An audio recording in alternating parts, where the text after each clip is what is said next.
Les membres du Conseil consultatif national pour la rentrée scolaire 2020-2021 sont en session. La présente rencontre a pour objectif la réorganisation de l'atlas scolaire dans le sous-secteur des enseignements maternels et primaires. Pour Martin Olatunji Essou, directeur de la programmation et de la prospective au ministère des enseignements maternels et primaires, présent à l'ouverture des travaux, il importe de rappeler les différentes actions à mener. Il s'agira pour nous, au cours de cette session annuelle du Conseil consultatif national, d'examiner les dossiers de création, d'extension, de scission, de changement de dénomination et de transfert des établissements publics et privés du sous-secteur des enseignements maternels et primaires.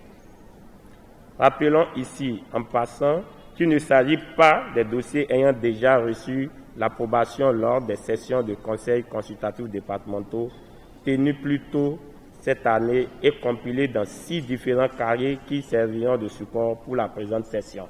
Sur les 160 conseillers que compte le Conseil, 50 participent à la session de 2020 pour cause de respect des mesures barrières liées à la COVID-19.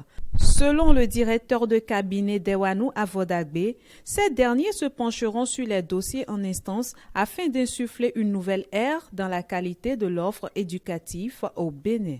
Dans cette optique, vous déciderez en toute souveraineté de l'autorisation ou de rejet de 168 dossiers de création d'écoles maternelles, 297 dossiers de création d'écoles primaires, 177 dossiers d'extension d'écoles maternelles, 647 dossiers d'extension d'écoles primaires, 57 dossiers de scission, 27 dossiers de transfert de site, 40 dossiers de changement de dénomination et un dossier de réouverture d'écoles primaires.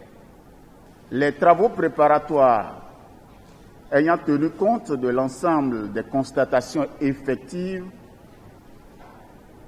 ils faciliteront, orienteront et détermineront sans nul doute vos décisions impartiales et équitables en face de tel dossier ou de tel autre.